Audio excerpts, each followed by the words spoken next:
Daphne and Lucy. She's been wanting attention, so here we are. Please say hi to the camera. Yeah, my little minion.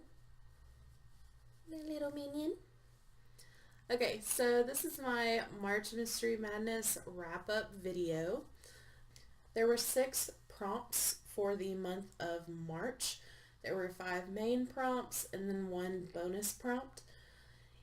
And they were old, new, again, borrowed, blue, and the bonus was wedding. Are you comfortable?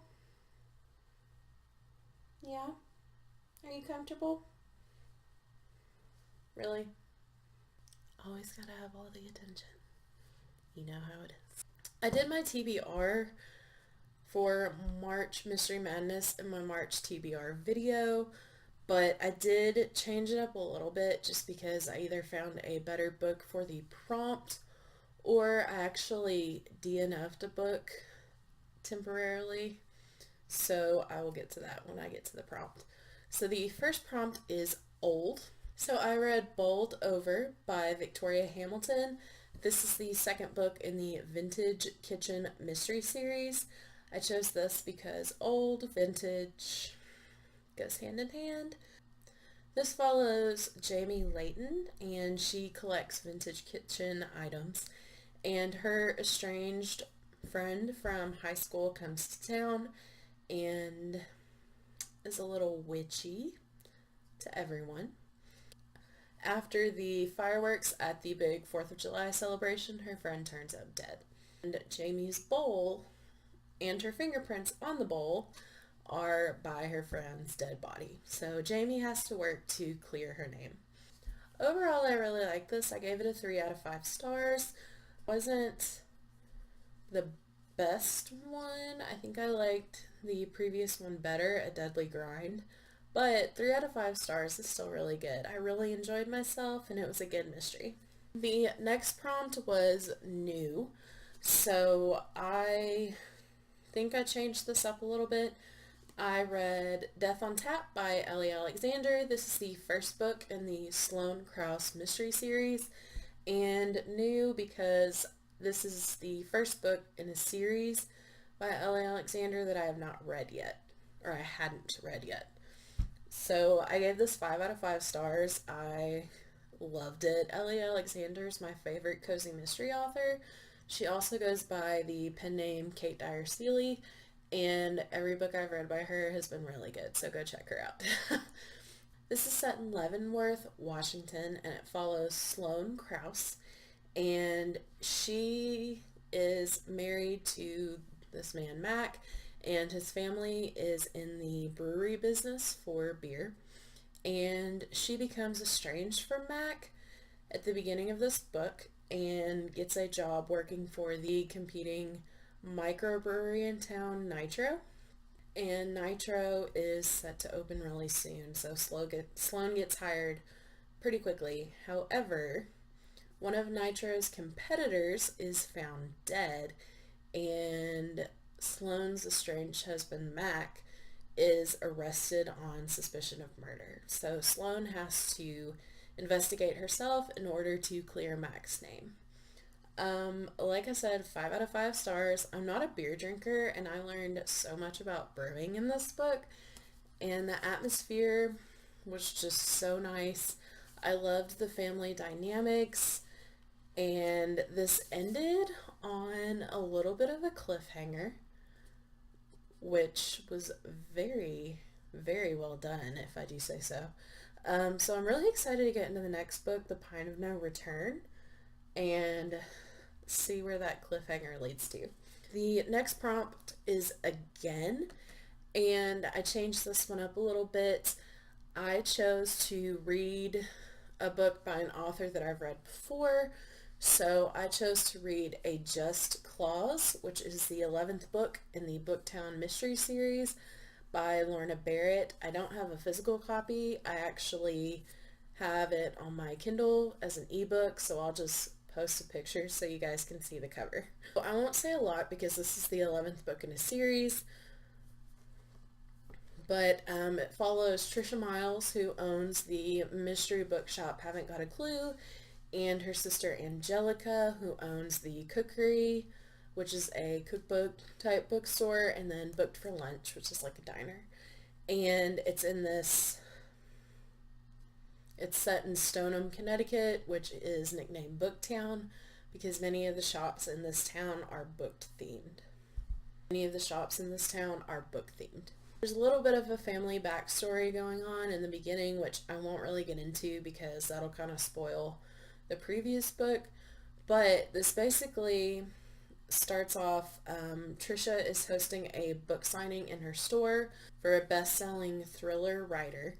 And then she hosts a party to celebrate the occasion. Later on, Trisha stumbles upon the body, and the dead person is holding a signed copy of the author's book. And the suspect in the murder is really close to Trisha, so she has to work really hard to clear their name. I gave this 4 out of 5 stars. I love the Booktown mysteries, and Lorna Barrett just writes this little adorable village in Connecticut, and I just want to go visit or live there and visit Haven't Got a Clue. So I highly recommend it. 4 out of 5 stars. The next book, which, oh my god, I loved it way more than I thought I would. The prompt is borrowed. So even though I have a physical copy of this book, I borrowed the audiobook from my library, and I read most of it through audio. And that is Truly Devious by Maureen Johnson. I really enjoyed this. I was afraid that I wouldn't like it as much because this was so hyped last year and everybody was reading it and giving it 5 out of 5 stars, but totally worth the 5 out of 5 stars. So this is set at the prestigious Ellingham Academy in Vermont.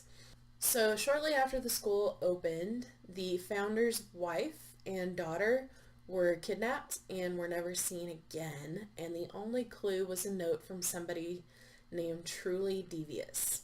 So that was in 1936. So present day, we follow Stevie, who is really into true crime. That's her passion, and she gets into the prestigious Ellingham Academy, and her project and goal is to solve the Ellingham kidnapping. And many adventures follow in this book. I don't want to say too much because it was so fun to unravel it as I was reading it, because the more you get into it, the more stuff occurs and more information, and it ends on a gigantic cliffhanger. And I'm really glad I have the second book because I can't imagine having to wait a year to find out the ending to this or what happens next. So obviously I gave it 5 out of 5 stars. You should definitely go check it out. So the next prompt is Blue, and I was going to read The Woman in the Window by A.J. Flynn, and I don't think I started it at a good time. You know, sometimes you just don't mesh with the book, and I tried starting it and reading it on audio, and I couldn't really get into it, and then I started over with the physical copy, and I still couldn't get into it. So I temporarily DNF'd it. I'm going to come back to it a little bit later, and hopefully I'll be in the right mindset to really enjoy it because I've heard nothing but good things about it. So instead of reading The Woman in the Window by A.J. Flynn, I continued the cozy mystery theme and read Who Moved My Goat Cheese by Lynn Cahoon. This is the first book in the Farm to Fork mystery series, and it was adorable. I mostly listened to the audiobook because I had it on Audible and I hadn't listened to it yet. And so it follows Angie Turner and her friend Felicia, and they are back home in rural Idaho, and they are going to open a restaurant called the County Seat. And in the process of Angie trying to get with vendors and get business plans going, because it's a farm to fork restaurant, she meets a man who she wants to buy goat cheese from, and the next day he turns up dead. So she gets involved in this mystery and has to solve it because fingers are kind of pointed at her because she's back in town and nobody really knows her as an adult. So she has to try to clear her name.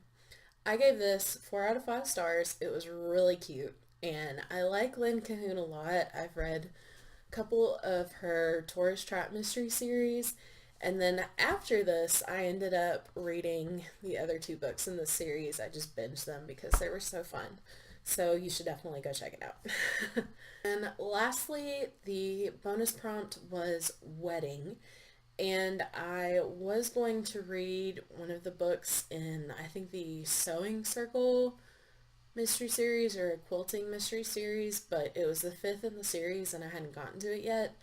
And I actually found an audiobook in my Audible account that I forgot I had, and so I read that one instead, and that was Sprinkle with Murder by Jen McKinley, and that is the first book in the Cupcake Bakery mystery series. And I listened to it on audio, so I will put a picture up here so you guys can see the cover. And this follows Melanie and Angie, who are 2 best friends for 20 years, and their business partner and best friend Tate. And Angie and Mel finally reach their dream of opening a cupcake shop, and it's called Fairy Tale Cupcakes. And their best friend Tate is a investor business partner. And so this opens with their first client is actually Tate's bridezilla fiance, and nobody likes her. She's kind of a witch.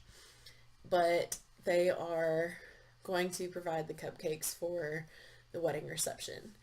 Mel goes to meet the fiance and discovers her body, and the corpse is holding one of Mel's cupcakes. So she wants to find out who killed her so that she can save her brand new business. And I gave this 3 out of 5 stars. It was really fun.